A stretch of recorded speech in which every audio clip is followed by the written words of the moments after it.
What if I tell you the most important key to being successful is not about working hard? We've all heard of those popular quotes when life gives you lemons, make lemonade. But until you truly live and die by these quotes, you would never truly achieve success.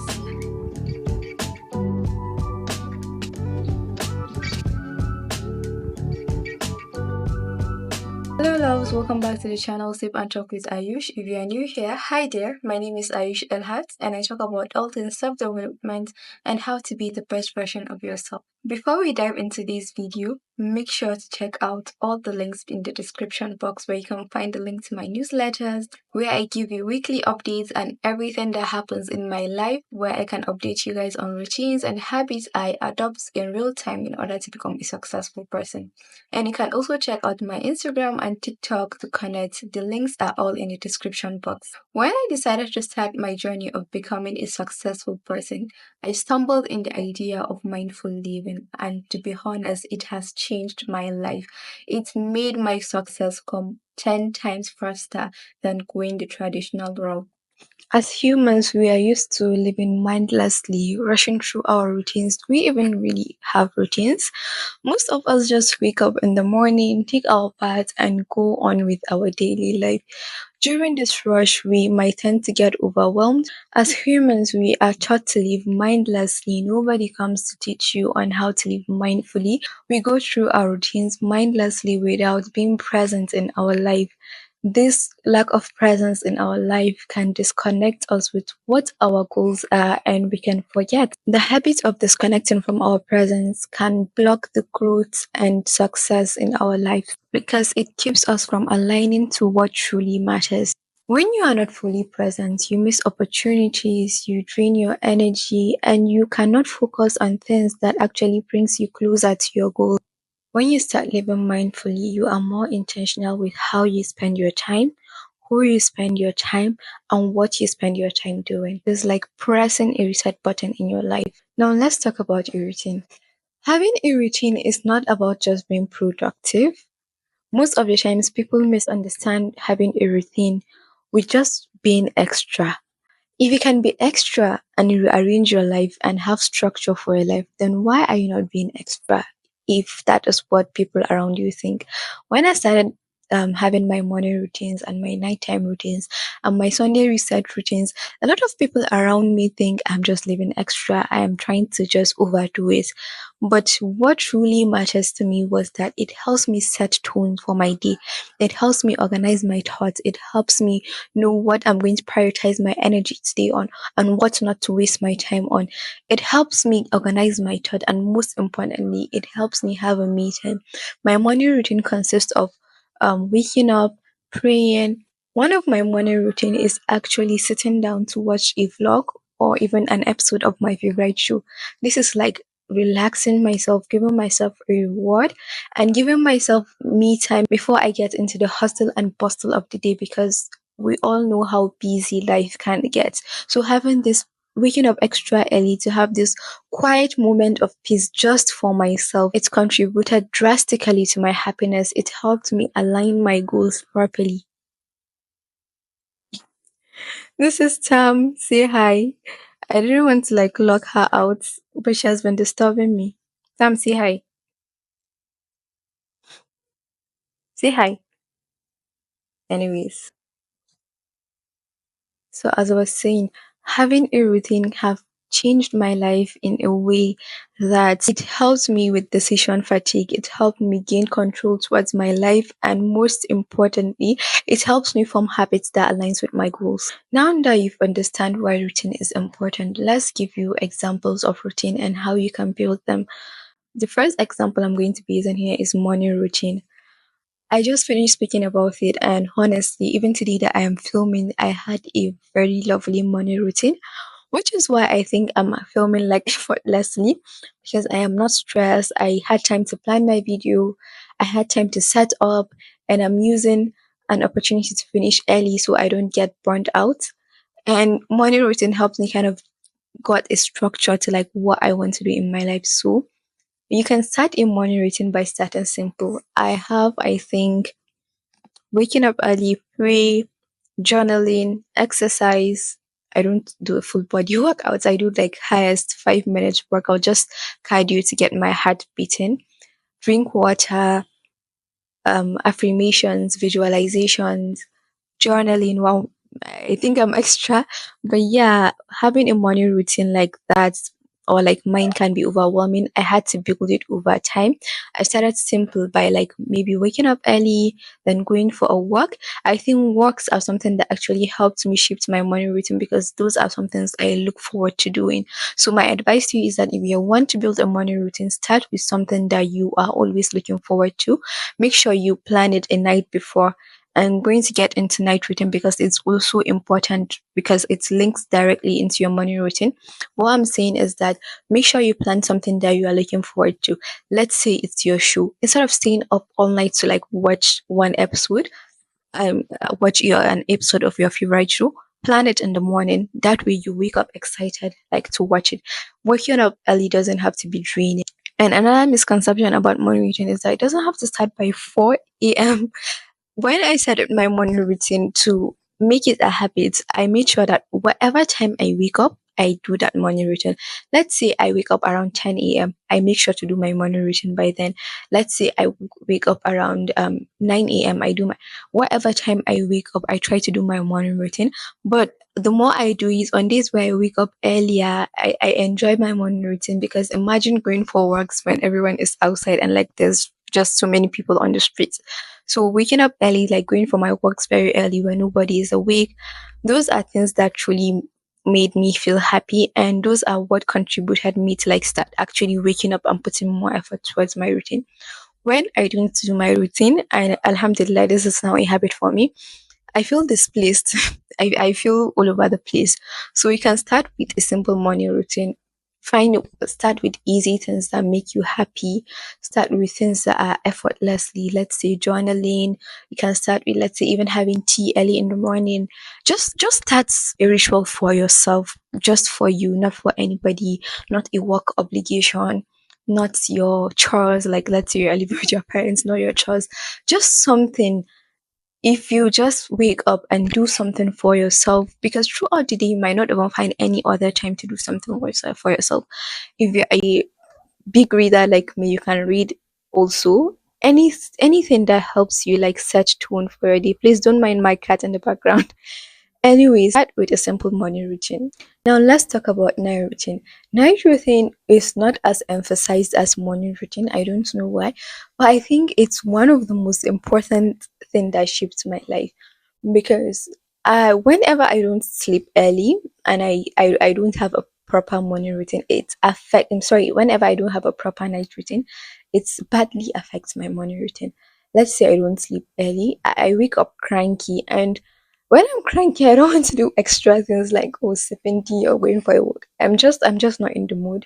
So having a good night routine helps me do that. And most of the times we spend our night or like an evening before we go to bed just scrolling through our phone, and I don't know, it's a way of getting dopamine. So instead of collecting that instant dopamine from like scrolling through social medias, you can get other source of dopamines that are really real and authentic, not not the fake dopamine you are getting from social media. So what I usually do for my night routine, it's very simple. It's very simpler than my morning routine. I schedule an entertainment because I don't know. I like after a long day, I like rewarding myself. On some days when I'm feeling bougie, I like do a full, I don't know, full or everything shower and like do skincare and like just do like cute stuffs. On normal days, I usually schedule like an entertainment, like I time block 1 to 2 hours, maybe to watch a movie or to read a book or to even watch a vlog. I love YouTube.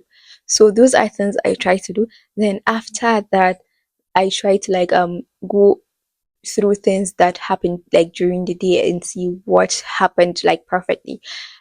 To be honest, I'm not a big fan of doing serious things when I'm tired. So which is why I try to like keep my night routine light, and I make sure I go to bed very early. And another important thing I do for my night routine is that I tidy up my room, at least the space where I when I wake up like I immediately see, because when everywhere around me is messy. When I wake up, I like feel, I don't know, my head is in a mess. So I try to tidy up my room, do that, then just chill on the bed. Honestly, that is my night routine, and I try to sleep by 10 a.m. Sorry, by 10 p.m. If you call me after 10 p.m., my phone is automatically on DND. Those are things I do for myself. So when I do sleep, and the last most important night routine I have is my visualization. Instead of thinking about what happened during the day and trying to like say, oh, I would have done this another way, I try to visualize tomorrow morning. I visualize how I will wake up with ease, how when my alarm rings, I'm going to like off it. And trust me, the last thing you think when you are about to sleep actually manifests, it actually comes true. On days where let's say, I've noticed whenever I am sleeping late, whenever I sleep late, let's say I went to bed by 12, whenever I go to bed by 12 a.m., and I think, oh my God, I woke up, I slept late, and I'm definitely going to be able to wake up like in the morning, like early, because, oh, how many hours of sleep am I having? Blah, blah, blah, blah. Those, this thought like makes me feel like wake up super, super, super tired and very cranky, and I don't want to even do my morning routine. And I thought I was imagining it, or like, I don't know, I thought I was being delusional about it until I read it from Miracle Morning. It says that whatever you tell your mind, the last thing you tell your brain, or whatever, the last thought you have before you go to sleep actually is, it becomes your reality in the morning. Not in a way that, let's say, I don't know how to explain this, but not in a way that, oh, whatever you think is going to come through. It's basically saying some things that do not even come true. Sometimes it appears in our dream, because our brain keeps processing it when we are asleep. Our brain. So when you wake up in the morning, you are finding ways to like make it become your reality. It your brain tries to like find dots to like make it your reality. This works for morning routine because it's obviously immediate. It's something that can make your reality immediately. But I have even like manifested a lot of stuff by thinking about it last time before I sleep.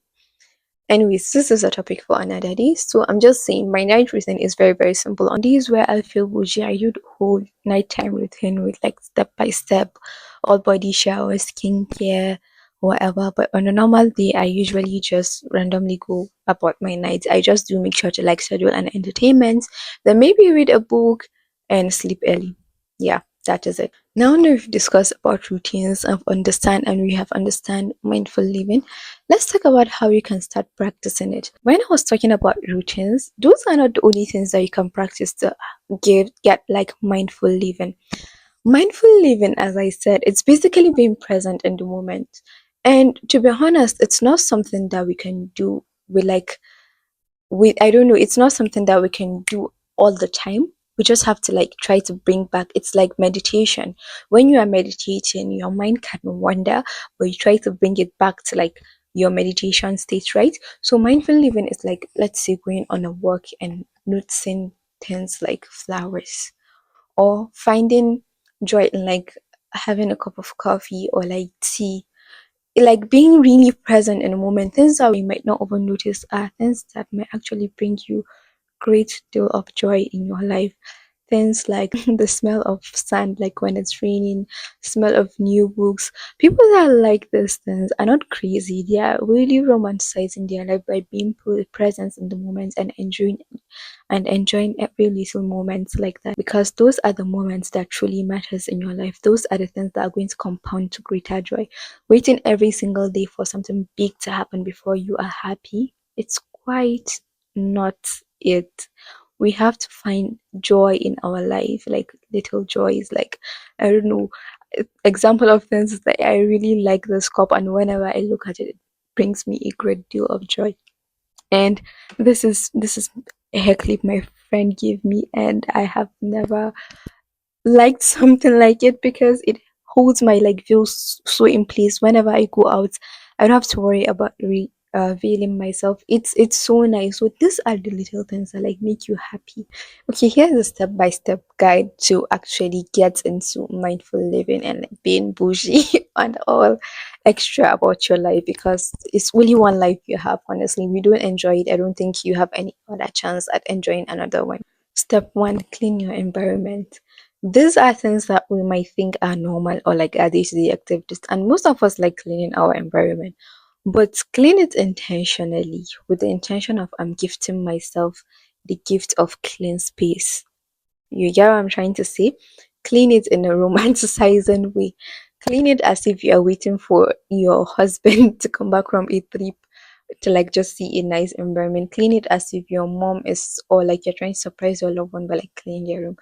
Do that for yourself. It's like a form of self-care, and you are going to notice how present you are actually in the moment of like trying to do something nice for yourself. Step two is gratitude.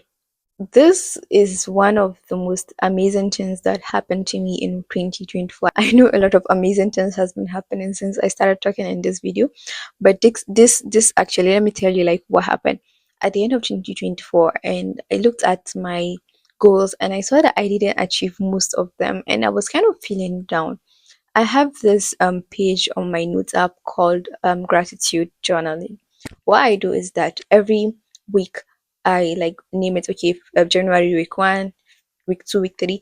I have like I don't know tax. I don't know this mark buttons. I like I jot down, okay, I'm grateful for having a cup of tea, whatever it is that I'm grateful for. There are some days where I really don't, I struggle to like find the gratitude, and it's basically things like, oh, I'm grateful for being alive. And there are some days where the gratitude is just overwhelming. It's everywhere. Oh, I'm grateful for being rich. I'm grateful for being able to afford this. And when I was reading through it, like when I was obviously prepping for like this year, I went through those like because I wanted to delete them and like create a new one for this year. I went through it and I was like, wow. Like so I was actually feeling down on not achieving my goals, and look at all these things I was grateful for this year. It was a lot. I spent like a lot of time like going through it. I don't want to like lie. This gratitude helps you find joy on days where you don't feel too joyful or you don't think there's anything worth being joyful about. When you tax yourself with finding things you are grateful for every day, you would notice a lot of things that you are grateful for. You will notice a lot of things that you are actually complaining, but these are things to be grateful for. So practicing gratitude is another way of finding little joys in your life and living in the moment. Step three, it's 2025. We are protecting our peace. Please set boundaries. Do not hesitate to say no to things that do not fulfill you. Do not hesitate to like call out someone when they're trampling on your mental health. And my favorite part, do not hesitate to cut someone off when they no longer service or value in their life. Finally, with all the things I've said in this video, you can start romanticizing your life, and I hope you understand the idea behind romanticizing life. We're not being too extra or just too bougie. We try to find joy in this chaotic life where happiness is mostly relied on external factors.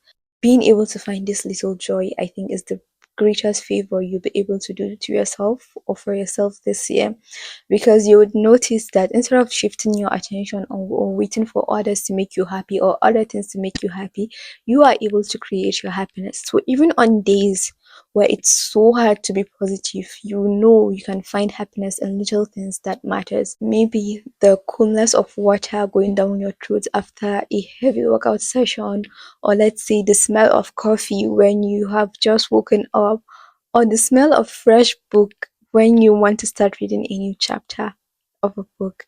Those are little casual magics that happens in our daily life, and you can only notice them when you are living presently in your life. This brings us to the end of today's video. I hope you enjoy it as much as I enjoyed making it, because my YouTube videos are always chaotic. So I live for days like this where my videos go smoothly. And the greatest part of it is that I didn't have a script. I just freestyled. So where you catch me repeating my words, I'll try to edit it and cut it out. But I don't want to over edit the video so that it doesn't lose its authenticity. I hope you enjoyed this video. Comment and tell me what is one casual magic that happened today in your life. It may be seeing butterfly for the first time since last year, or even watching how blue the sky is, or even just how, or even just being appreciative of a selfie you took and you felt like, damn, I'm really fine. Have a nice day, and thank you for watching this video. Don't forget to like, comment, and subscribe. Do make sure to check all the links below, and I'll see you in my next video.